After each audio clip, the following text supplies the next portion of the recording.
يا أيها الرسول بلغ ما أنزل إليك من ربك وإن لم تفعل فما بلغت رسالته. محمد الأوصياء راضين المرضيين بأفضل صلواتك وبارك عليهم بأفضل بركاتك. Salam alaihim wa ala arwahihim wa ajsadihim wa rahmatullahi wa barakatuh. Ibu, Bapak, saudara, sekarang kita akan membicarakan syafaat. Kata syafaat itu disebut di dalam Al-Quran 25 kali dan tersebar dalam 18 surat di dalam Al-Quran. Berulang kali Al-Quran menyebut kata syafaat itu sampai 25 kali dalam 18 surat di dalam Al-Quran. Tapi dengan ayat-ayat yang begitu banyak menyebut syafaat, ditambah lagi dengan beberapa hadis-hadis yang lebih banyak lagi menyebut kata syafaat, kita menemukan di kalangan kaum muslimin orang-orang yang tidak percaya kepada syafaat Nabi Shallallahu Alaihi Wasallam. Keanehan yang kedua malah ada sekelompok kaum muslimin menganggap kalau kita minta syafaat kepada Rasulullah Shallallahu Alaihi Wasallam sekarang ini kita dihitung sebagai kaum musyrikin. Kita dianggap orang musyrik. Kalau kita bisa berkata, ya Rasulullah, isfa' lana indallah, wahai Rasulullah, tolonglah saya di hadapan Allah. Itu mereka menganggap perbuatan itu sebagai kemusyrikan. Nah, kita pertama-tama akan menjelaskan syafaat di dalam Al-Quranul Karim, jenis-jenis syafaat di dalam Al-Quran. Yang kedua kita akan menceritakan siapa saja yang diberi wewenang untuk memberikan syafaat menurut Al-Quranul Karim. Orang yang memberikan syafaat itu disebut syafi', kalau banyak syufa'a. Jadi kita akan bercerita tentang syufa'a. Pertama kita akan bicara tentang macam-macam syafaat di dalam Al-Quran. Yang ketiga kita akan bicara orang-orang yang diberi syafaat. Kemudian orang-orang yang tidak akan mendapat syafaat, yang tidak mendapat syafaat. Dalam bahasa Arab kata syafaat itu berasal dari kata syafa'a, yashfa'u syaf'an, yang artinya menggenapkan. Sehingga kata syaf'a, syaf'un itu artinya genap, lawannya witr atau ganjil. Tuhan pernah bersumpah dengan genap dan ganjil ini di dalam surat Fajr. Wal fajri walayalin asri wasyaf'i wal watr. Di kata syafaat itu ada kata syafi' yang artinya genap, wasyaf'i wal watr. Demi bilangan genap dan demi bilangan ganjil. Kita biasanya mengindonesiakan kata-kata Arab dengan memasukkan bunyi untuk memudahkan pembicaraan. Misalnya witr itu jadi witir, asar jadi asar. Sesungguhnya kalau kita mau baca surat wal asri itu dengan gaya Indonesia, kita baru dipendek-pendekkan, kita harus mengucapkannya wal asar, wal asri, innal insana lafi khusur. Itu biasa kalau sebelumnya u jadi u lagi orang Sunda itu. Kalau a lagi watawasau bil haqqi watawasau bis sabar, gitu kalau orang Sunda atau orang Jawa, orang Indonesia. Sehingga dari kata syafa itu karena sulit kita menyebutnya syafa. Di dalam sholat malam, witir terakhir itu kita bagi menjadi dua bagian, kan, sholat syafa dan sholat witir. Sholat syafa itu yang genapnya yang 2 rakaat dan witirnya itu yang ganjilnya. Jadi syafaat arti secara bahasa artinya genap. Maksudnya kalau kita berdoa sendirian, doa kita itu witir karena disampaikan sendirian. Kalau kita meminta orang lain untuk membantu kita dengan doa, orang lain itu kita sebut sebagai syafaat. Karena doa orang lain itu berdoa menggenapkan doa kita yang sendirian itu. Karena itu beberapa ulama menyebutkan bahwa yang disebut syafaat adalah sejenis doa. Jadi ada sejenis doa yang diberi nama syafaat. Doa apa itu yang disebut syafaat itu? Doa memohon pertolongan kepada Allah agar Allah membebaskan seseorang yang berdosa dari hukuman yang seharusnya ia terima. Jadi syafaat itu semacam amnesti atau gerasi. Dalam sistem dunia juga ada orang yang bersalah yang seharusnya menjalani hukuman misalnya seumur hidup, tapi kemudian dia dibebaskan. Tapi tidak semua orang berhak membebaskan seseorang itu dari hukuman. Hanya presiden misalnya berhak memberikan amnesti. Hanya presiden yang berhak memberikan gerasi. Tapi kata menteri kehakiman berhak juga memberikan syafaat, tapi hanya mengurangi hukuman. Karena kelakuan Anda baik di penjara, mudah-mudahan itu hanya contoh aja. Kemudian Anda dikurangi masa hukumannya, yang berhak mengurangi hukuman itu adalah Menteri Kehakiman kalau saya tidak salah, atau lembaga pemasyarakatan. Dan itu hanya diberikan keringanan hukuman itu kepada orang-orang yang berlaku baik. Nah, seperti itulah konsep syafaat pada awalnya. Jadi sekali lagi syafaat itu pada hakikatnya adalah doa yang ditujukan kepada Allah Subhanahu wa Ta'ala untuk membebaskan seorang pendosa dari hukuman yang selayaknya ia terima. Saya ingin mengulangi lagi yang kita bicarakan. Dalam bahasa Arab, kata memaafkan itu ada 3 kata. Afu'u, yang kedua safwan, yang ketiga ghufranun, ya, atau maghfirah. Ini berasal dari kata afa, ya'fu, ini berasal dari kata sofaha, ini berasal dari kata ghafaro. Semuanya kalau diterjemahkan ke dalam bahasa Indonesia artinya memaafkan. Seperti doa kita yang sering kita baca di bulan Ramadan ini, Allahumma innaka afuwun karim tuhibbul afwa fa'fu anni. Ya Allah, Engkau lah yang maha pemaaf dan maha pemurah. Engkau senang memaafkan, maafkanlah aku. Tapi ada kata lain untuk permohonan maaf itu ialah ghafaro yaghfiru, ighfir. Kadang-kadang ghafaro dengan afa itu digabungkan sekaligus dalam doa kita. Wa'fu anna waghfir lana.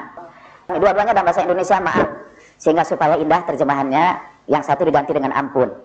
Maafkanlah aku dan ampunilah aku, atau maafkanlah kami dan ampunilah kami. Saya biasa begitu merendahkannya, mencari sinonimnya di dalam bahasa Indonesia.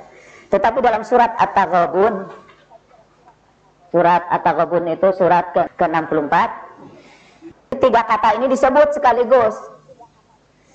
Surat At-Taghabun itu mulai ayat 12 sampai ayat 17 ya. Berisi petunjuk untuk membina keluarga yang bahagia. Dan di situ disebutkan 3 kata ini sekaligus semuanya. Wal ya'fu wal yasfahu wal yaghfiru. Seketika saya terjemahkan dalam bahasa Indonesia, hendaklah mereka memaafkan dan mengampunkan. Di dalam keluarga, untuk membina keluarga yang bahagia, salah satu hal yang harus dihidupkan di tengah-tengah keluarga itu adalah sifat pemaaf. Dan pemaaf itu, memaafkan itu ada 3 macam itu memaafkan itu. Sesuai dengan kata-kata di situ. Ada maaf dalam berarti afwan, ada maaf dalam berarti sofhan, ada maaf dalam arti ghufran atau maghfirah. Nah, afwan itu berasal dari kata afa yang artinya awalnya menghapus jejak. Kalau Anda berjalan di padang pasir dan Anda meninggalkan jejak-jejak yang dapat dipergunakan oleh musuh untuk membunuh Anda dan melacak Anda harus menghapus jejak itu. Menghapus itu dalam bahasa Arabnya disebut afwan itu. Setiap dosa yang kita lakukan berakibat buruk. Seperti pernah saya katakan, berakibat buruk pada diri kita, pada keluarga kita, pada masyarakat kita, bahkan pada keturunan kita. Dan apa saja yang kita lakukan, baik dosa kecil maupun dosa besar, berakibat buruk terhadap kehidupan. Kecuali kalau Allah hapuskan akibat buruk itu dari kita. Seperti kalau orang melakukan perzinahan, dalam beberapa hadis disebutkan bahwa kalau perzinahan dilakukan merata dalam satu masyarakat, Tuhan akan bukakan kepada mereka berbagai penyakit dan bencana. Dan kita tahu itu karena perbuatan perzinahan itu Di negara-negara maju saya berkembang berbagai penyakit sampai kepada AIDS dan sebagainya. Kadang-kadang yang menjadi korban AIDS itu bukan pelaku perzinahannya sendiri, tapi juga orang lain. Kadang-kadang anak yang tidak berdosa harus menderita virus HIV. Padahal dia tidak berbuat apa-apa, dia tidak berdosa, tapi dia harus menanggung akibat atau kita sebut jejak dosa yang dilakukan oleh orang tuanya. Nah, semua dosa yang kita lakukan akan berbekas pada diri kita, keturunan kita, tetangga kita, bahkan orang-orang di sekitar kita. Dahulu ada beberapa konglomerat yang pinjam duit besar-besaran, kemudian duitnya itu mereka gunakan untuk kepentingan mereka sendiri. Yang menanggung akibat dari pinjaman mereka yang berlebihan itu kita semua sekarang. Hampir setiap orang Indonesia sekarang ini punya utang 7 juta.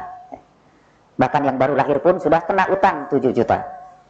Jadi yang berbuat sebetulnya bukan kita.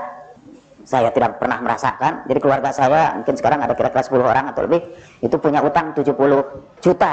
Tanpa pernah saya menikmati uang itu, tahu-tahu harus menanggung beban itu. Karena jejak dosa yang dilakukan oleh para pembesar kita. Al-Quran mengatakannya, Zuharul fasadu fil barri wal bahri bima kasabat aydin nas liyudhiqahum ba'dallazi amilu. Ditimpakan kepada mereka kerusakan di daratan dan di lautan karena ulah tangan-tangan mereka. Kecuali sekali lagi kalau Allah menghapuskan jejak itu, Allah dapat menghapuskan akibat-akibat itu. Nah, menghapuskan akibat-akibat buruk dari dosa itu disebut afwa. Jadi ketika kita berdoa, Allahumma innaka afuwun karim tuhibbul afwa fa'fu anni, di bulan Ramadan ini, kita bermohon kepada Allah bahwa jejak-jejak atau bekas-bekas akibat-akibat dari dosa yang kita lakukan itu untuk dihapuskan Tuhan, sehingga tidak berakibat buruk pada kehidupan kita di hari akhirat, tidak berakibat buruk terhadap keturunan kita, tidak berakibat buruk kepada orang di sekitar kita. Karena kalau perbuatan dosa itu mengakibatkan keburukan kepada orang lain, penderitaan orang lain, dosa kita dilipat gandakan. Di dalam hadis Nabi menyebutkan, man sanna sunnatan sayyi'atan.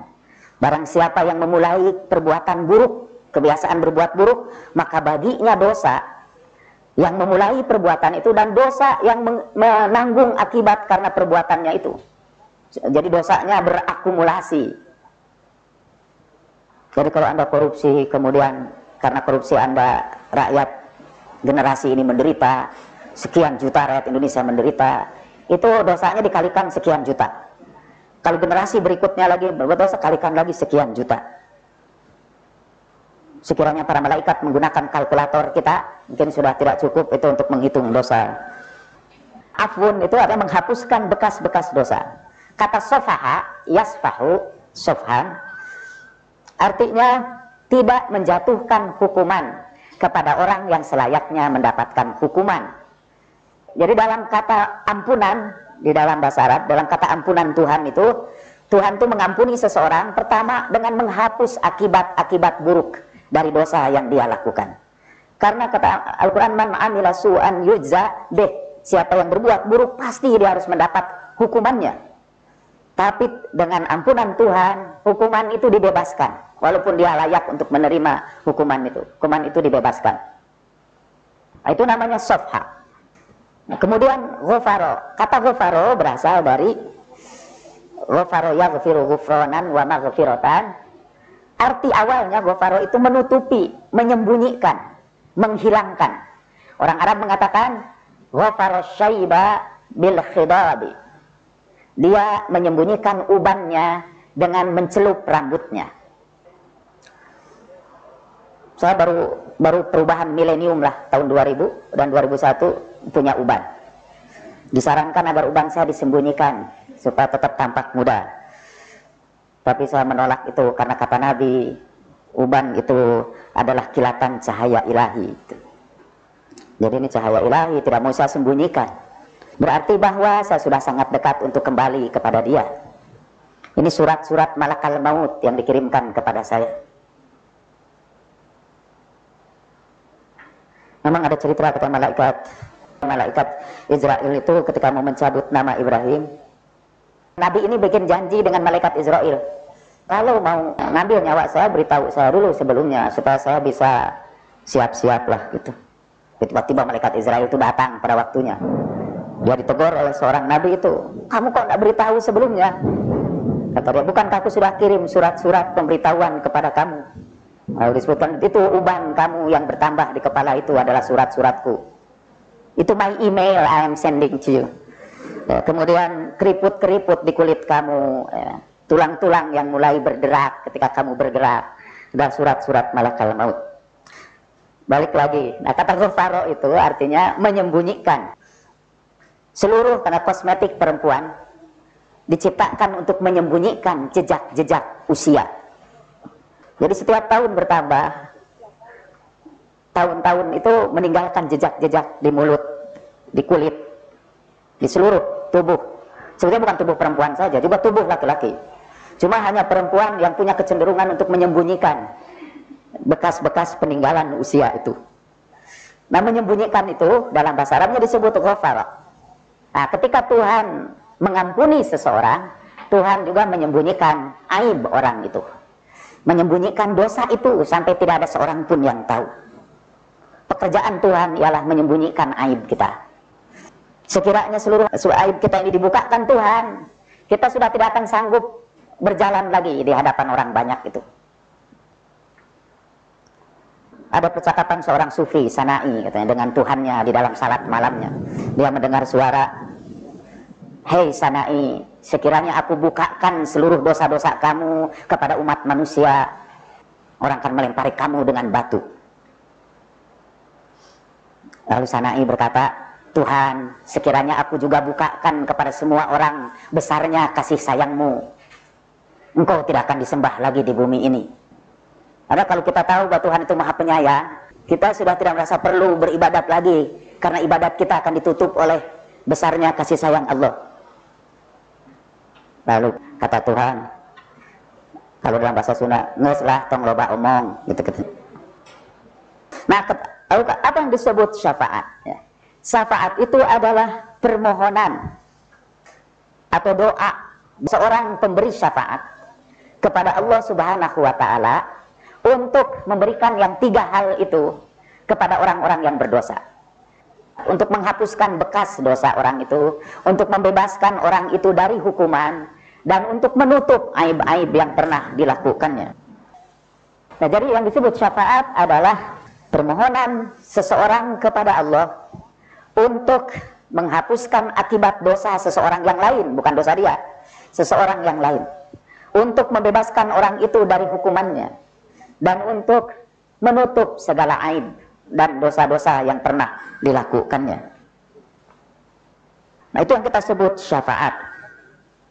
Ketika kita memohon syafaat kepada Rasulullah Shallallahu Alaihi Wasallam, yang dimaksud ialah kita mohon doa beliau. Kita memohon beliau mendoakan kita, agar beliau bermohon kepada Allah Subhanahu Wa Taala untuk membebaskan kita dari hukuman yang selayaknya kita terima karena dosa-dosa kita, untuk menghapuskan akibat dosa-dosa yang pernah kita lakukan, dan untuk menutupi aib-aib yang kita lakukan.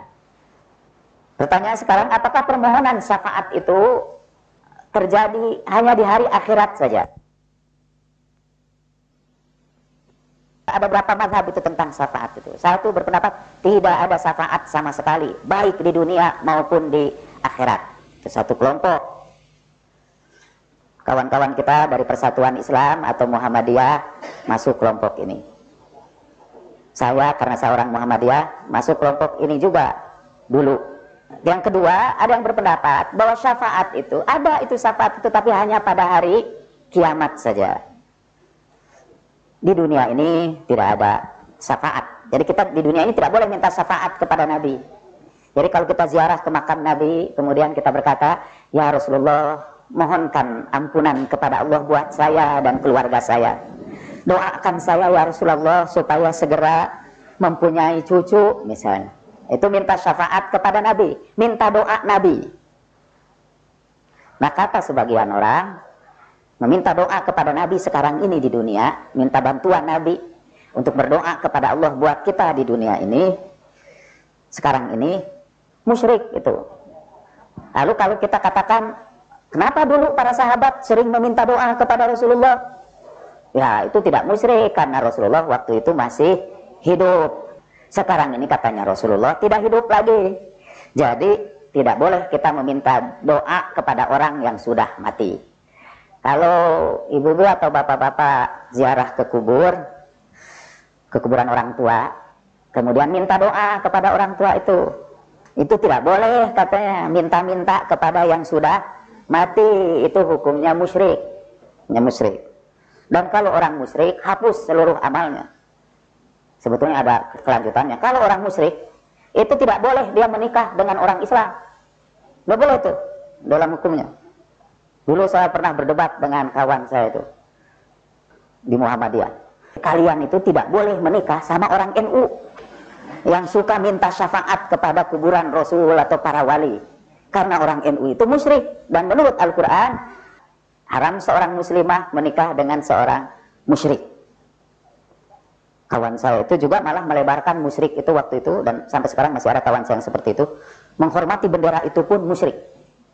Sehingga saya bilang, kamu tidak bakal dapat, tidak bisa menikah dengan seorang pun dari gadis di Indonesia yang pernah masuk sekolah dan pernah apel lalu hormat bendera. Karena itu musyrik. Dan tidak boleh, tidak halal menikah dengan orang musyrik. Bahkan dalam ayat Quran, innamal musyrikuna najasun. Orang musyrik itu najis.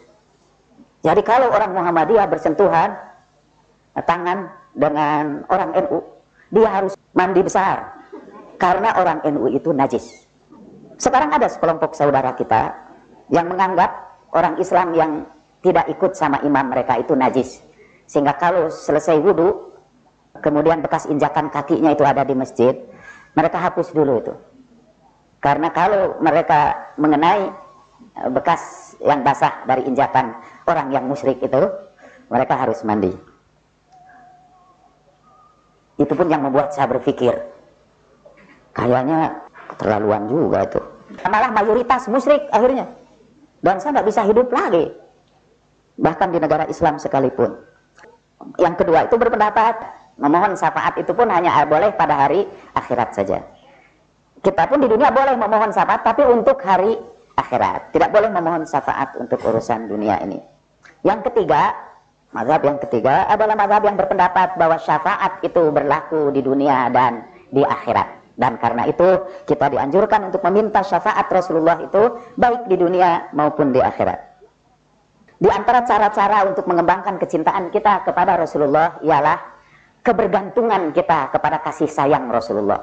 Dan kasih sayang Rasulullah kepada kita itu diungkapkan dalam bentuk syafaat. Kalau kita merasa dibantu oleh Rasulullah, merasa ditolong oleh beliau, merasa sering didoakan oleh beliau, akan tumbuh perlahan-lahan kecintaan dan kerinduan kepadanya. Tapi kalau orang itu tidak pernah minta syafaat kepada Nabi, jarang baca sholawat kepadanya, apalagi tidak pernah merasa perlu doa Nabi, insya Allah perlahan-lahan cintanya kepada Nabi itu berkurang. Ada seorang yang bertanya kepada seorang ustadz yang anti syafaat itu. Pertanyaannya begini, Ustaz, betulkah kita harus memperbanyak sholawat kepada Nabi?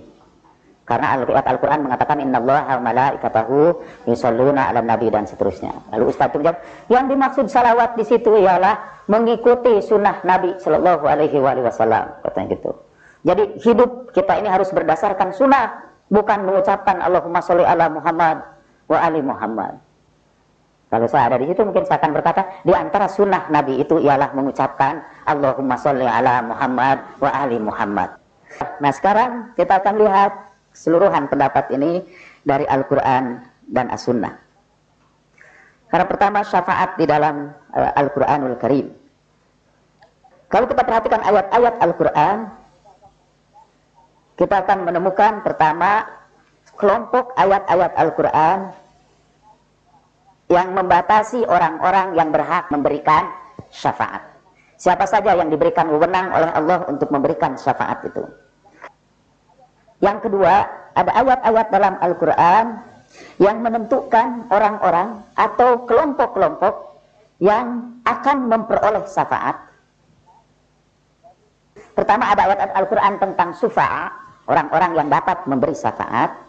Kedua, kelompok ayat-ayat Al-Quran yang menjelaskan tentang orang-orang yang diberi syafaat.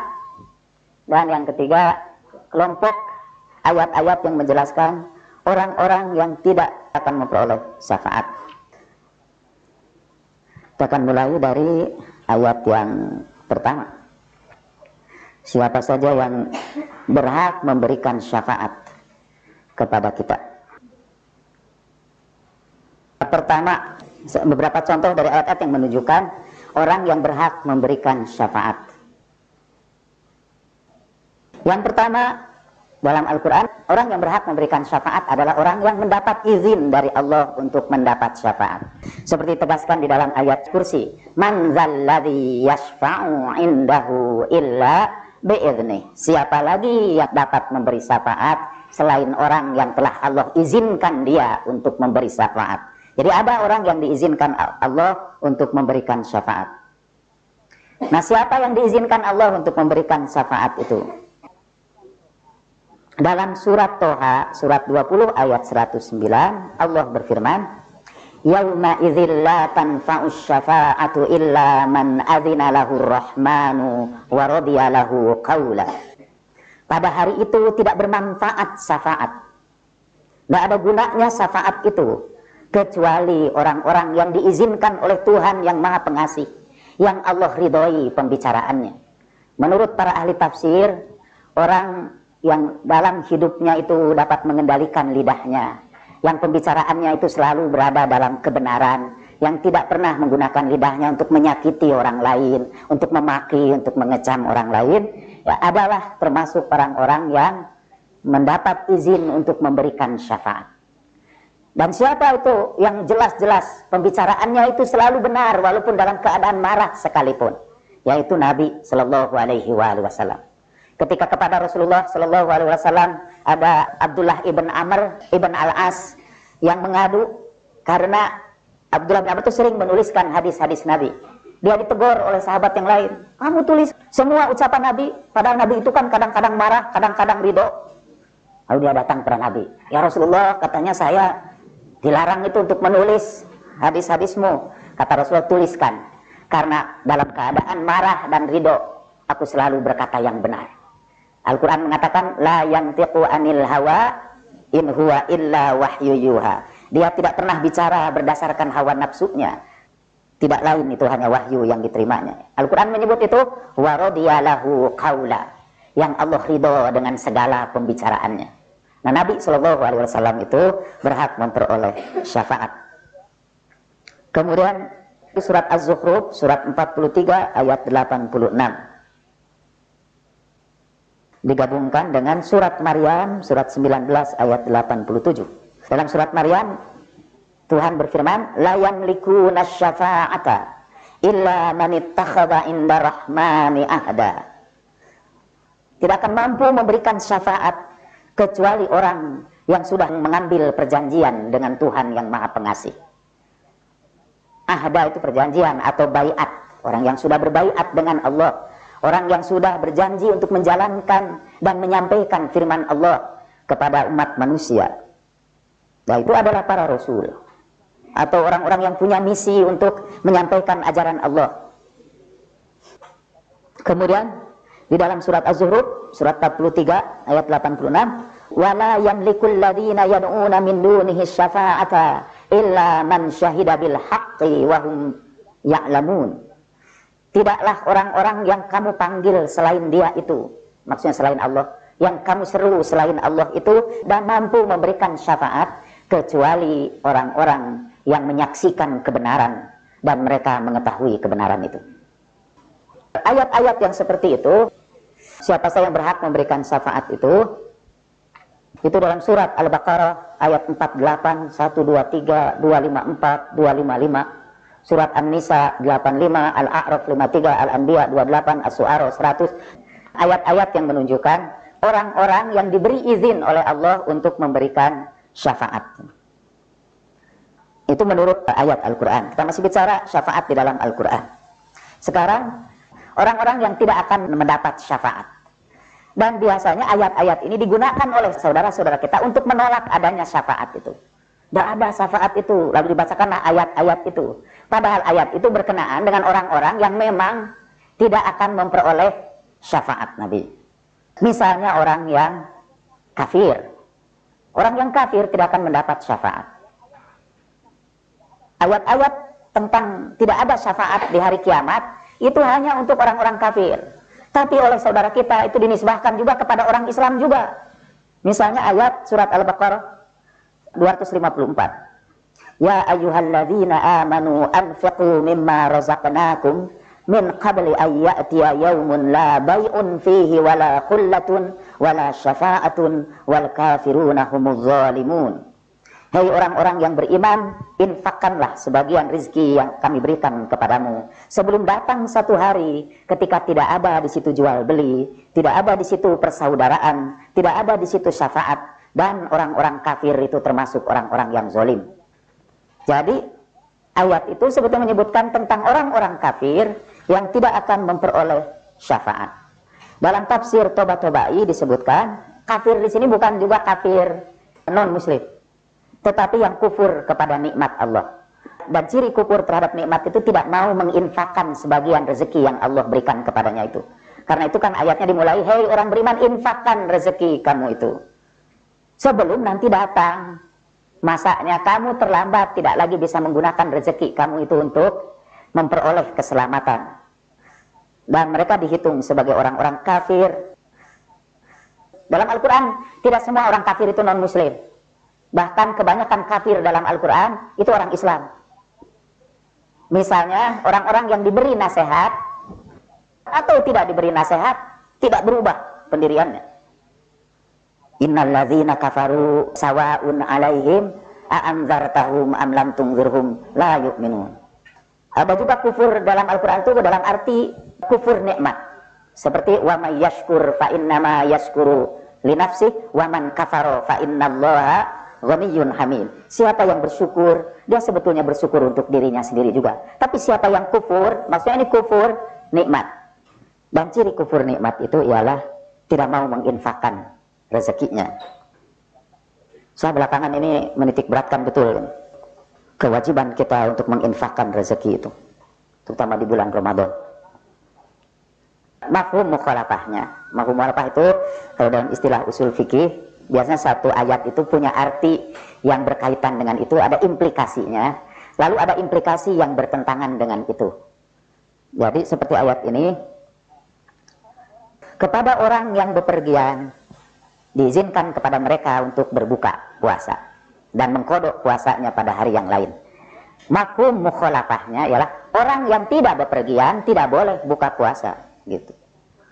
Itu mafhum mukhalafahnya. Biasa hukum itu begitu. Jadi dari satu ayat itu, seorang perempuan yang ditalak itu harus menunggu iddahnya sampai 3 quru, 3 kali bersuci. Mafhum mukhalafahnya ialah tidak sah menikah kalau waktu itu belum sampai.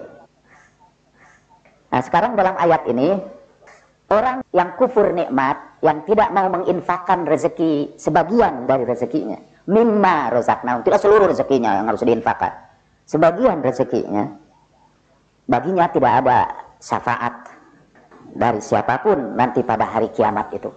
Tidak ada persaudaraan juga yang akan membela mereka. Nah mafhum mukhalafahnya, orang yang menginfakkan hartanya akan memperoleh syafaat Rasulullah SAW, bahkan memperoleh syafaat orang-orang yang soleh lainnya. Ada sebuah hadis ini yang menjelaskan itu. Nanti katanya pada hari kiamat ada seorang mukmin membawa seluruh salatnya, saumnya, hajinya, zakatnya itu. Kemudian ketika ditimbang amalnya itu, datanglah orang mengadu. Orang ini dahulu pernah menyakiti hatiku. Lalu dia bayar dengan sholatnya, dengan saumnya. Ada orang yang datang mengadu, Tuhan, dia dulu pernah menuduh aku yang macam-macam, padahal aku tidak bersalah. Dia bayar lagi. Dulu dia pernah menyakitiku, dulu dia pernah merampas hakku, padahal aku belum sempat menuntut hakku kepadanya. Dibayarkan semua, karena di sana alat pembayaran itu amal. Kalau di sini dolar, sana amal. Dia berikan seluruh amalnya itu sampai habis. Bahkan masih ada orang yang menuntut dia, sehingga kesalahan orang itu dipindahkan pada timbangan amalnya. dosa orang itu tambahkan pertimbangan amal.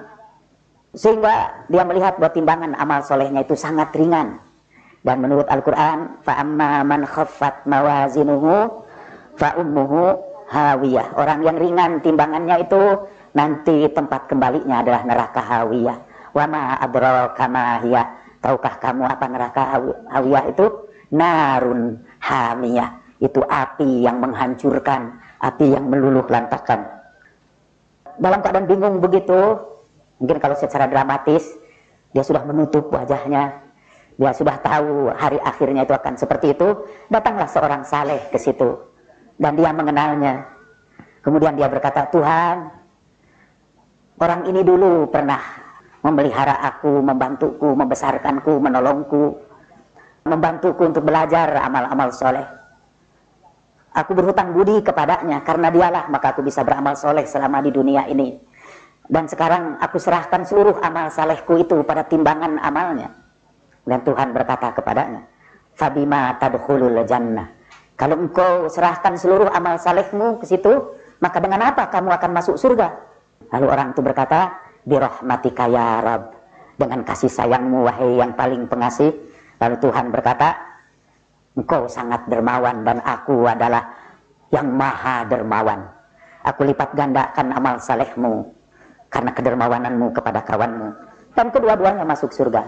Jadi orang yang tadi itu seharusnya dia dihukum ke neraka karena sudah ringan timbangannya, tapi dia memperoleh syafaat dari orang soleh. Dan kenapa dia memperoleh syafaat? Karena ketika di dunia dia pernah menginfakkan rezekinya. Tadi itu baru pertama kali ini saya harus ngurus visa ke imigrasi itu. Harus antri di situ, harus tanya ke sana kemari untuk menguruskan orang itu. Hari meterei, keluar dulu, terus pergi ke fotokopi, tanya dulu tukang fotokopinya di mana. Sibuk benar saya. Dan di dalam hati ada semacam kesombongan. Saya bilang, saya ini tokoh ini. Dan seumur hidup saya tidak pernah ngurus begini, saya suruh orang lain. Kerjaan saya nyuruh orang lain. Tapi hari itu saya menjadi pesuruh yang mengerjakan itu semua. Mana puasa lagi. Sebetulnya dalam hati malas untuk melakukan itu. Tapi saya ingat ada hadis Nabi itu, barang siapa yang berjalan untuk mengurus hajat seorang mukmin, tidak henti-hentinya Tuhan menaburkan rahmatnya kepadanya.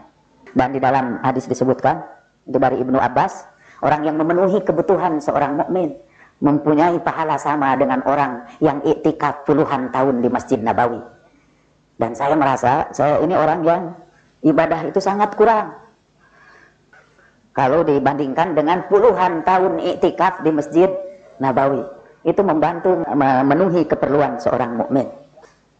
Dan sebetulnya juga karena ayat Al-Quran ini, saya berharap mudah-mudahan sebagaimana saya membantu mereka di dunia ini, saya berharap mereka membantu saya di hari akhir nanti. Kemudian yang kedua, orang yang tidak akan mendapat syafaat adalah orang yang mengikuti langkah-langkah setan, yang mengikuti setan. Orang yang melupakan Tuhan dan hanya mengikuti langkah-langkah setan. Dalam surat Al-A'raf surat 7 ayat 53. Yaqulul ladzina nasuhu min qablu qad ja'at rusulu rabbina bil haqq fahal lana min syufa'a fayasfa'u lana aw nuraddu fana'mala ghairal ladzi kunna na'mal qad khasiru anfusahum wa dhalla anhum ma kanu yaftarun. Berkatalah orang-orang yang melupakan Tuhan sebelumnya. Ini cerita pada hari kiamat nanti. Telah datang rasul-rasul utusan kami dengan membawa kebenaran. Kemudian mereka berkata, ini berkatalah orang-orang yang melupakan Tuhan dan yang sudah pernah didatangi rasul yang membawa kebenaran, mereka berkata begini nanti, mengapa tidak ada pemberi syafaat kepada kami supaya dia memberikan syafaat kepada kami, menolong kami sekarang ini, atau paling tidak kami dikembalikan lagi ke dunia ini supaya kami bisa melakukan apa yang dahulu tidak pernah kami lakukan. Rugilah diri mereka dan sesatlah mereka karena apa-apa yang mereka dustakan. Di situ jelas ada itu syafaat. Sampai orang itu menyesal, kenapa pada hari ini tidak ada yang memberikan syafaat kepada kami? Fahal lana min syufa'a. Kenapa kami tidak punya pemberi syafaat? Itu karena mereka melihat ada orang lain yang mendapat syafaat, dia sendiri tidak mendapat syafaat. Mengapa kami tidak mendapat syafaat? Itu karena dulu mereka melupakan Tuhan setelah datang Rasul-Rasul membawa kebenaran. Di dalam surat As-Su'ara, surat 26, ayat 94-101, Tuhan berfirman, فَكُبْكِبُوا فِيهَا هُمْ وَالْغَوُونَ وَجُنُودُ إِبْلِيسَ أَجْمَعُونَ قَالُوا وَهُمْ فِيهَا يَخْتَصِمُونَ تَاللَّهِ إِنْ كُنَّا لَفِي ضَلَالٍ مُبِينٍ إِذْ نُسَوِّيكُمْ بِرَبِّ الْعَالَمِينَ وَمَا أَضَلَّنَا إِلَّا الْمُجْرِمُونَ فَمَا لَنَا مِنْ شَافِعِينَ وَلَا صَدِيقٍ حَمِيمٍ. Maka mereka dijungkir balikan di dalam neraka itu bersama orang-orang yang sesat dan seluruh tentara iblis. Mereka berkata sambil bertengkar di neraka itu, demi Allah, dahulu memang kami berada dalam kesesatan yang nyata, dan tidaklah menyesatkan kami kecuali para pendosa, dan kami tidak punya pemberi syafaat, dan juga tidak punya teman yang setia. Ini bercerita tentang orang-orang kafir, tentara-tentara iblis, yang tidak mendapat syafaat pada hari kiamat nanti itu, dan tidak punya sahabat. Ada satu ayat Al-Quran yang sering kita kutip untuk menunjukkan bahwa pada hari akhirat tidak ada syafaat. Masing-masing akan sibuk dengan urusannya sendiri, yaitu ayat yauma yafirrul mar'u min akhihi wa sahibatihi wa banihi likulli imri'in yauma idzin sya'nun yughni. Pada hari itu larilah orang dari saudaranya, dari ibunya dan bapaknya, dari istrinya dan dari anak-anaknya. Setiap orang sibuk dengan urusannya sendiri. Ayat itu hanya berlaku untuk orang kafir, hanya keluarga-keluarga kafir itu, yang saling lari satu sama lain. Tapi tidak berlaku bagi orang mukmin, orang-orang yang takwa. Karena Tuhan kemudian menyatakan dalam ayat Al-Quran yang lain, al-akhila'u ba'duhum yawma idzin aduwwun